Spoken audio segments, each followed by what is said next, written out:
akan menyampaikan definisi tentang 7 jurus BK Hebat. Sebelum kegiatan ini dimulai, sebaiknya kita melaksanakan doa terlebih dahulu agar nanti kegiatan ini sampai dengan selesai tidak ada halangan satupun. Berdoa, mulai.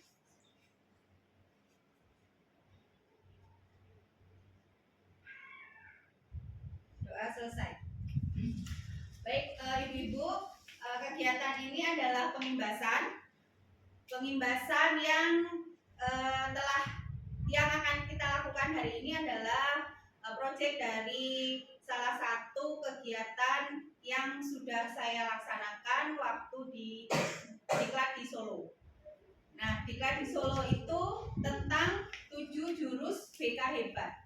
Nah, apa sih 7 jurus BK Hebat? Nah, pernyataan ini, materi ini sebenarnya akan lebih mudah kita serap dengan lagu karena BPSDM sudah menciptakan lagu tentang 7 jurus BK Hebat. Mungkin bisa minta tolong Bu Zulfa. Ibu-ibu mungkin bisa berdiri untuk bisa lebih rileks.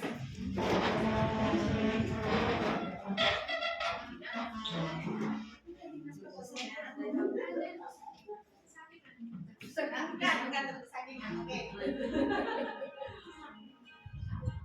Makanya kurang bersaking.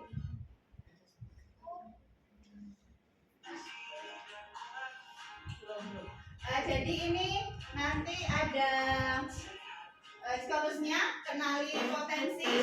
Ini adalah 7 jurus BK Hebatnya. Yang pertama yaitu kenali potensi, kedua kelola emosi, yang ketiga tumbuhkan resiliensi, keempat jaga konsistensi dan jalin koneksi, membangun kolaborasi dan menjaga situasi. Itu semua ada gerakannya, Bu. Jadi kalau kenali potensi, kelola emosi, kenali potensi, kelola emosi, tumbuhkan resiliensi, jaga konsistensi dan jalin koneksi, membangun kolaborasi dan menjaga situasi. Itu ya, nanti ketika seharusnya melakukan gerakan, oke? Kalau yang tidak seharusnya boleh dengan gaya masing-masing, ya.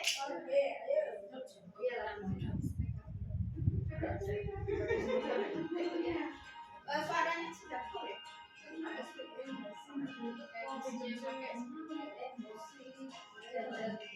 Bantuan tumbuh bersinggungan sehat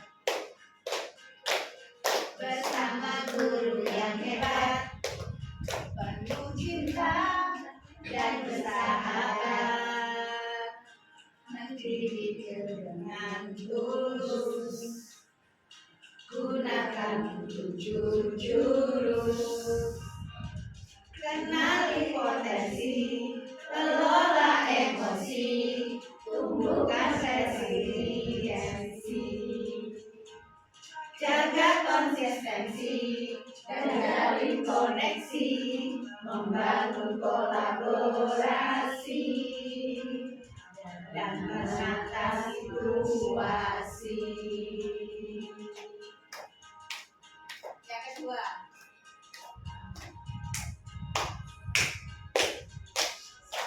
aman dan nyaman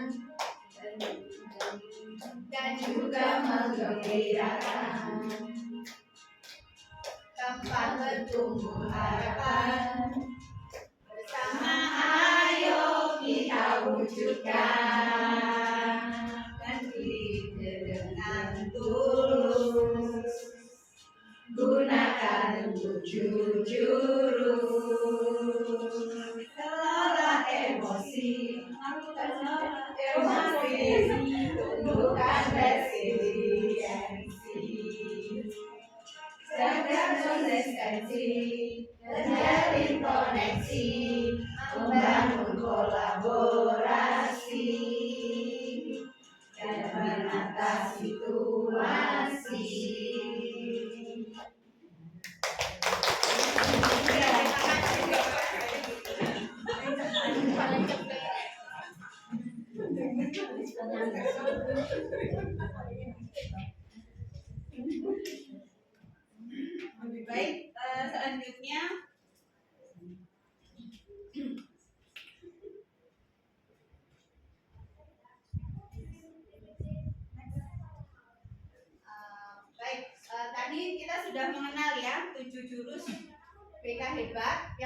kenali potensi, yang kedua kelola emosi, yang ketiga tumbuhkan resiliensi, dan 4 jaga konsistensi, yang kelima jalin koneksi, yang keenam membangun kolaborasi, dan yang ketujuh menata situasi. Dari ketujuh jurus ini saya sudah memberikan pembahasan kepada anak, terutama di kelas 11 TF2 dan juga kelas 10 TF2. Ya. Yang pertama, saya melaksanakan pembahasan dengan jurus 3, yaitu tumbuhkan resiliensi. Nah, tumbuhkan resiliensi yang sudah saya lakukan. Yang pertama, pelaksanaan kegiatan sesuai dengan AK. Targetnya di kelas 11 TF2 sejumlah 33 siswa, dilaksanakan secara klasikal di dalam kelas. Yang ketiga, gamenya membangun menara menggunakan kartu remi yang sudah saya sediakan tanpa alat bantu, baik berupa selotip ataupun lem. Jadi mereka akan berpikir lebih ekstra untuk membangun menara tersebut. Yang keempat, guru memberikan tayangan materi tentang resiliensi dan pola pikir bertumbuh. Siswa memberi tanggapan tentang resiliensi tersebut. Yang kelima, siswa menyampaikan kegagalan apa yang pernah dialami dan menceritakan bagaimana cara mereka untuk bangkit kembali. Yang keenam, selain melaksanakan bimbingan klasikal, saya juga melaksanakan konseling individu untuk tindak lanjut dengan tema resiliensi ini dengan anak yang sering terlambat dan juga sulit untuk sering menunda-nunda tugasnya. Nah, ini aktivitas yang sudah dilakukan. Yang pertama, ini anak-anak membuat menara dari kertas remi, ya. Nanti ketika membuat menara ini, mereka kan akan berpikir bagaimana caranya menara ini tetap berdiri. Berdiri boleh dengan menara yang lurus atau menara segitiga, itu mereka bebas mengekspresikan, yang penting terbentuk menara. Nanti ketika sudah terbentuk menara akan kita uji dengan dikipas, ya, angin. Nah, kalau menaranya kokoh, otomatis akan tetap berdiri. Tapi kalau menaranya tidak kokoh, mereka harus ulang lagi untuk menyusun lagi menara. Next.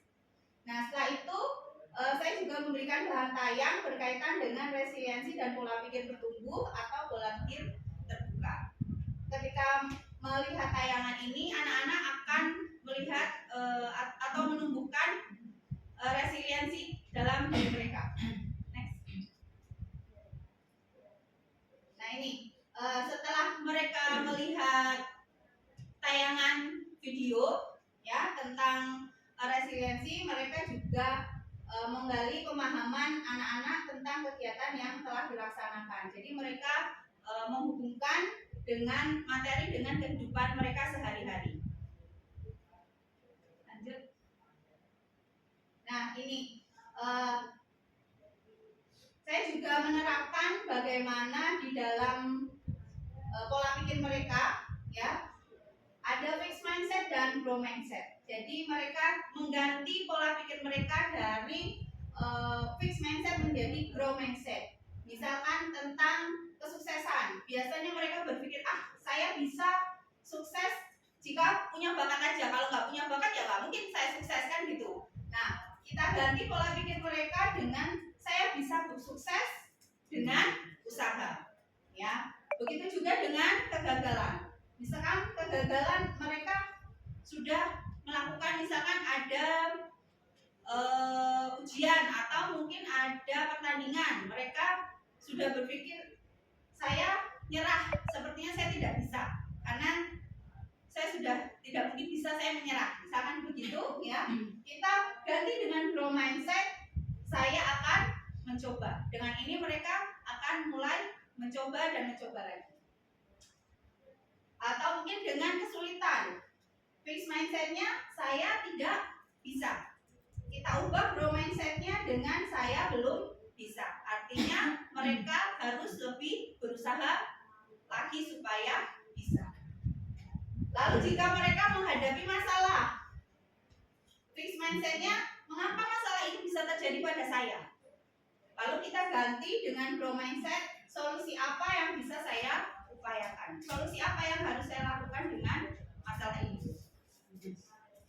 Lalu yang terakhir, misalkan ada siswa yang mendapatkan kritik, biasanya mereka dengan fixed mindset-nya mereka akan fokus pada rasa sakitnya. Saya kecewa, saya sakit hati, gitu. Tapi kita rubah fixed mindset-nya menjadi grow mindset, yaitu terima kasih, saya akan memperbaikinya. Nah, dengan pola pikir ini harapan saya anak-anak yang dulunya punya pikiran fixed mindset menjadi grow mindset. Jadi tayangan itu bisa mengubah pola pikir anak-anak yang tadinya tidak punya resiliensi menjadi memiliki resiliensi atau daya letih. Nah, selanjutnya itu untuk yang OJL saya yang pertama, yaitu tumbuhkan resiliensi. Yang kedua, ini OJL yang kedua, ini menyampaikan kegagalan yang pernah dialami yang berkaitan bagaimana cara mereka untuk bangkit.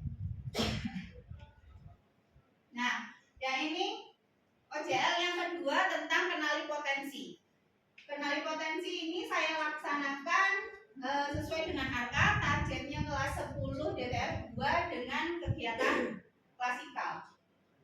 Yang ketiga, siswa mengerjakan tes dengan gaya belajar Aku Pintar di bidang jenis gaya belajar dan kecerdasan majemuk. Yang keempat, siswa mengetahui tes hasil gaya belajar dan kecerdasan majemuk. Yang kelima, guru memberikan bahan tayang tentang jenis gaya belajar dan kecerdasan majemuk serta contoh karir yang sesuai dengan hasil gaya belajar masing-masing. Yang terakhir, siswa mengkaitkan antara hasil jenis belajar dan kecerdasan majemuk. Kemudian siswa menentukan ekstrakurikuler yang dapat dia pilih untuk mengembangkan bakat dan kecerdasan serta merencanakan pekerjaan yang sesuai. Nah, ini untuk yang OJL 2 tentang kenali potensi, anak-anak pertama melakukan tes gaya belajar yang sudah saya share linknya di grup kelas. Jadi mereka mengerjakan, nanti beberapa pertanyaan itu sesuai dengan mereka nanti akan keluar dengan gaya belajar masing-masing. Nah, setelah mereka mengetahui gaya belajarnya masing-masing, lalu anak-anak dikelompokkan dengan gaya belajarnya yang sama. Jadi misalkan gaya belajarnya visual ya sama visual, yang gaya belajarnya auditori, yang klasik, yang kinestetik ya kinestetik. Lalu mereka berdiskusi tentang gaya belajarnya masing-masing sesuai dengan kelompoknya. Nah, setelah siswa berkelompok, saya mempersilahkan tiap kelompok untuk mempresentasikan hasil diskusi kelompoknya supaya mereka lebih mengetahui gaya belajarnya itu kelebihannya apa, kelemahannya apa, supaya nanti bisa dimanfaatkan di kemudian hari agar bisa lebih produktif dalam memahami materi dari mapelai begitu. Nah, ini dari hasil siswa mengisi link gaya belajar, ini adalah rekap data hasil asesmen dan interpretasi asesmen yang sudah dilakukan ya. Ada beberapa yang gaya belajarnya auditori, ada beberapa gaya belajarnya kinestetik, dan juga ada juga yang gaya belajarnya visual. Baik, mungkin itu Ibu-ibu hasil dari presentasi saya hari ini tentang apa yang sudah saya lakukan dari OJL saya yang sudah diterapkan kepada siswa. Mungkin Bapak Ibu, mungkin Ibu-ibu ada yang mau bertanya?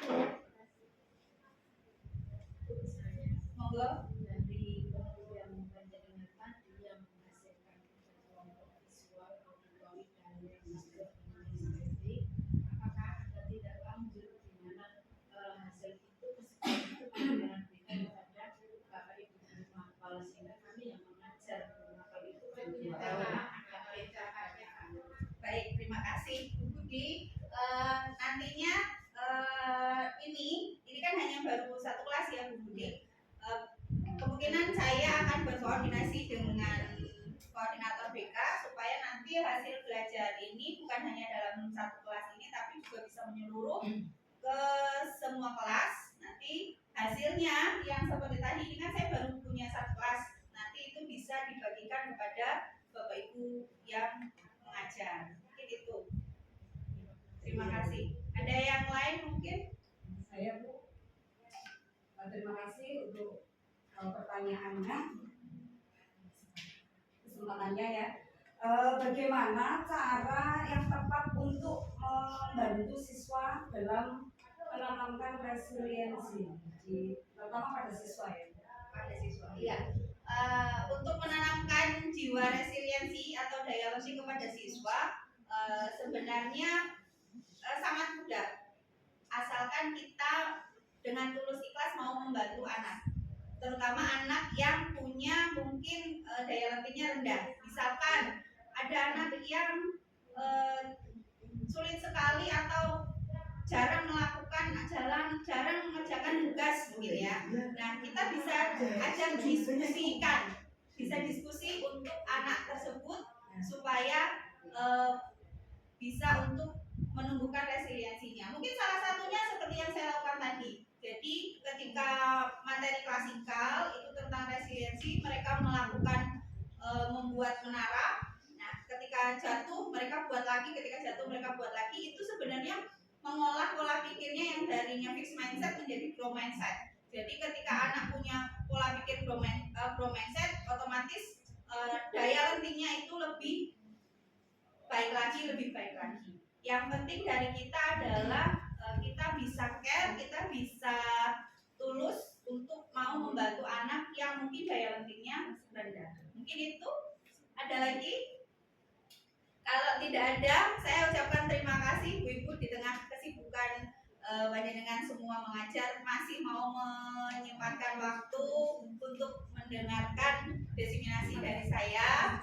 Saya ucapkan terima kasih banyak dan mohon maaf apabila ada kesalahan dan tutur kata saya dalam penyampaian. Saya akhiri, terima kasih. Wassalamualaikum warahmatullahi wabarakatuh.